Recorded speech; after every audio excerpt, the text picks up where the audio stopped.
Hi everybody, happy Monday. We are sharing part 3 of our How We Got Rid of Everything. Stay tuned. We're Chris and Steve, an early retired couple who sold everything to travel the world full time. We share our nomad life, hikes, and vegan eats. Grab our book, 2 Carry-Ons and a Plan on Amazon and follow us on social. Subscribe to catch our video every Sunday. Where are we? It looks like we're in jail with this light. Really apologize for this video. The original version of this was corrupted somehow, and so right now we're getting ready to get onto our cruise in Genoa, Italy, and we realized that the video was bad, that we really needed to redo it. We just left Crete, and we're spending a couple of days in Italy, and again, bear with us with this video. It's going to be a really good one, but we know the quality looks really bad. And thank you for being great friends and not stopping the video and continuing. Okay, so if you remember, so this is part 3 of our How to Get Rid of Your Stuff video. In the first 2 parts we talked about, in the first part we talked about that it's number 1, you've got to stop buying things and you have to know your end game. And the second part, we said it's a really emotional period. You're going to be saying goodbye to people, and you're going to be kind of in this weird make-do period where you might be sitting in your camp chairs at the dinner table while you're trying to eat a pizza or something.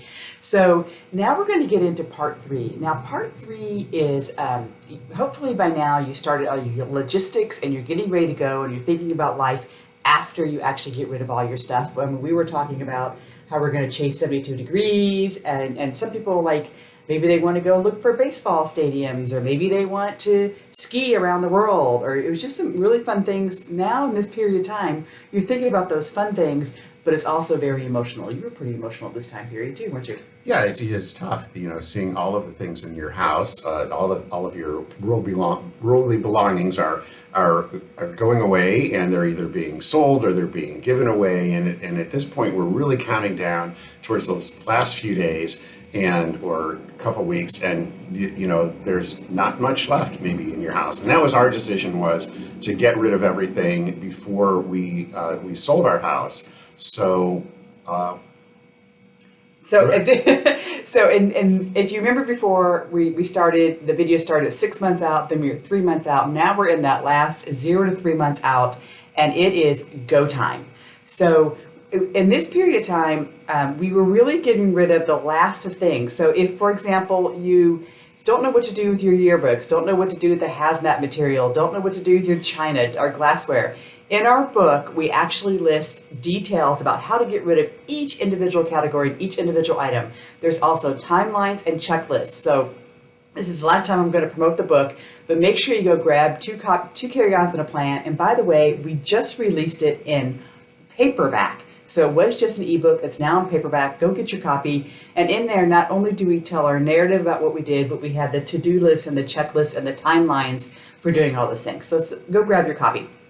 So by this time, we're going to first we're going to tell you the first secret of this video. We have 2 secrets. Here's the first secret.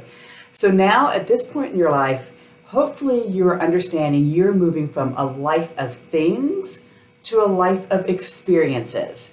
And if you need to pause this jailbreaking video here to remember that, a life of things to a life of experiences, that is what's really going to get you through this period, but you know that your future is going to be all about making memories and having experiences and not worrying about all those things that you need to ensure, protect, take care of, get rid of, or whatever. Right.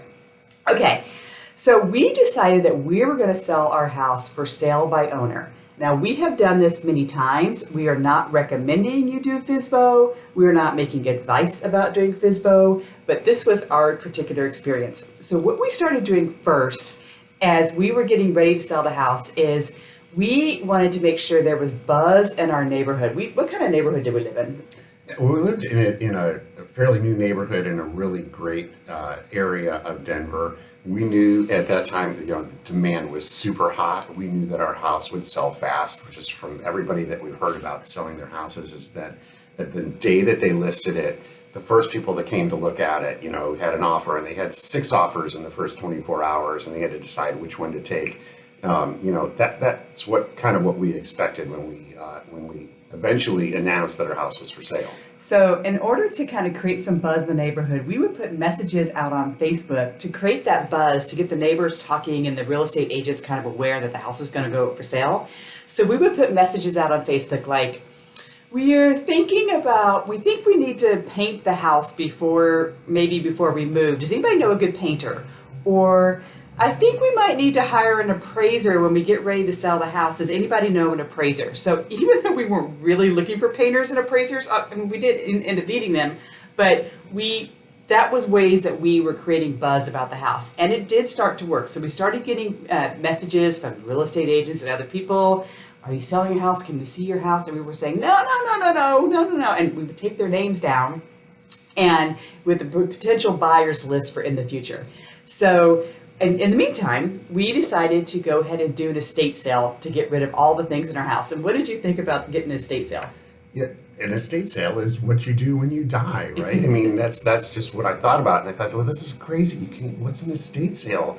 How is that going to even work? I mean, I'm not dead yet, but it occurred to me this is like the perfect idea because that's what these people do. They're professionals at taking an entire household full of things and getting rid of them very quickly. And the one thing that we just keep having to remind ourselves is that your things are just not worth what you think they're worth. And you think that that china cabinet that you've had for 50 years is worth a lot of money and people are going to pay a lot of money for it, and you can sell it to people and individually sell all of your things. And it's really not. And again, at this point in time, when you're thinking about you're downsizing, to nothing, to 2, carry-on bags, or a storage unit or whatever, right? Your financial plan is in order. So is that, additional $2,000, is that really going to make a difference in your lifestyle in the future? Or are we really just trying to be as quick and as easy about this as possible to eliminate all of your household belongings so that you can start the next phase in your life? Right. So by the way, do us a favor, subscribe and give us a like, and please don't criticize this terrible prison. I'm coming to get you. Anyway, subscribe, would you? And also at this point, we had also gotten our wills and our end of life and our do not resuscitate orders and all those things all together and in order and shared out to the appropriate people in our family to make sure they knew what our end of life stuff was. I mean, that's kind of sad and creepy, but it is, if you're in Africa and something happens and people want to know how to take care of you, that stuff needs to be in order. Okay. So we started interviewing all of the estate sale people, found a national company that we thought would be good for us, a good fit for us, and because they had national presence, we had some items that we thought maybe a national audience might want to be interested in.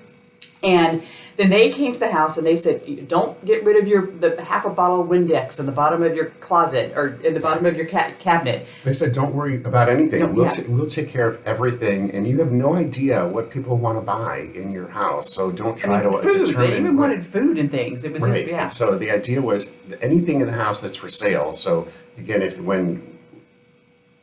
okay. Yes, anything that was in the house for sale was just leave it there. And so they came in, they organized, they categorized, they moved things around. Our house kind of looked like a hoarder house because we had just all the wrong things in all the wrong places in order to be out for people to be able to see them for the sale. Okay, so we decided to set the date for the estate sale. And Steve's really proud of our decision to set the date. How did we decide that? There's a particular day of the month in our community that was Big Trash Day. And we wanted to time it so that was our last day in the house, was Big Trash Day, because we figured, we had some really big things. And one thing that I was worried about was our Tempur-Pedic mattress, which was like 150 pounds, and it was, old. And at that point, I didn't think that people would necessarily want it. So, and it's very hard to dispose of. There are ways to do it, but there are things like that I figured we just want to be able to put it out on the curb on this particular day and have the trash people come and get it and not have to worry about it. So that was kind of like our end date. That was going to be the last day that we're going to be in the house, and we wanted to work backwards from that date. But and in addition, you went ahead and reserved a U-Haul for that date. Why'd you do that? I did. Well, just in case, again, if there were things that were of value that we wanted to take to Goodwill or wanted to be able to give away. That didn't sell. That didn't sell in the estate sale, to have that U-Haul reserved so that it was the day before Big Trash Day, we could get rid of all the other things in the house that we needed to be again, to have that final day be the last day in the house. Okay, so that day was on Monday. So the final trash day was on Monday. So backpedaling from that, the estate sale was Thursday, Friday, Saturday. And then Sunday we planned on cleaning out the house. And then Monday we were going to take things to U-Haul. So this is what actually happened. So the weekend before the estate sale, we were out to dinner and we get a phone call from a real estate agent who had been kind of picking up on all of our hints. And she said, please, please, please let me show your house. I have a hot buyer, da da da da. And we're like, no way, no way. Our house looks like shit. And you can't. And she says, I promise I won't look at the stuff. I just need to come in, make sure the bones are good, make sure there's no cracks in the walls, whatever.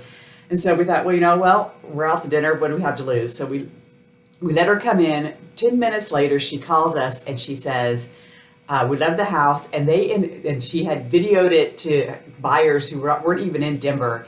And they end up offering us 20% more than what we were originally going to list it for. And they were going to pay her fees as well. So we said, done. So we took the offer. And then off to, we left town. So on Wednesday night before the estate sale, we closed the door and we went to the airport and I'm crying. I'm like, oh my God. And where did we go? Well, we went to Alaska because that's where you go when you're having an estate sale. But this was the last state that we needed to go to out of 50 states in our Hiking in 50 States project, which is, the book is coming out soon. You're such a good promoter. Yes, we have a new book coming out, 50 Hikes, 50 States, which tells you the whole story about how we hiked 50 hikes in 50 states in 2 years. We'll tell you all about that in that book. But in the meantime, so we're up in Alaska, we're having a good time. The estate sale company calls, says everything's going great. We get home Saturday night and we walk into the house and what do we see? Pretty much everything was gone. I'd say about 80% of the things were gone, and the house still looked like crap because the stuff that was left was just on the floor, and the cabinet doors were open, and like a hurricane had gone through. Yeah, it was bad, but a lot of things were gone. So things like I was worried about, like the bed and the big couch and the things like that. Those had all been sold in the estate sale, but there was still a lot of things left. And just odds and ends and mismatched, and a lampshade here and a lamp there and a clothing here. Anyway, it was going to take a lot of work, but this one had a brilliant idea. So this is secret number 2. So here's secret number 2 of how to get rid of your stuff. So knowing that all of our friends had said, make sure you give all the things to the right people, and you get Goodwill, and you go to Dress for Success and all these things. So we decided to bring all those people to us. So we put an ad out on Facebook Marketplace for Sunday that said, everything is free. From 12 to 4, everything is free. Come to the house, everything is free. Priority given to teachers, people looking for nonprofits, and people collecting for folks experiencing homelessness. So we put it out there. Immediately we got all this message. Is it really free? Is it really free? Yes, it's really free. So on that day, so Sunday, the 3 of us, my daughter, Steve, and I, we took a floor of the house, because we had a basement and 2 floors, and we all stood on each floor. And then we saw people start lining up about 11 o'clock.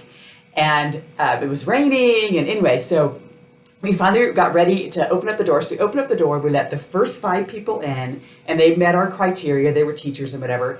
And they had 10 minutes. So they had 5 people in 10 minutes. They go running through the house. They have bags, whatever. They grab stuff. And then yeah. Next 5 people, next 5 people, next 5 people. It took about 90 minutes, and then literally everything was gone. I mean, absolutely everything was gone. Well, we thought everything was gone. Yeah. So we closed down the sale. We were like, God, it's finally over. And then we went through the house and we filled up 6 bags of trash, right?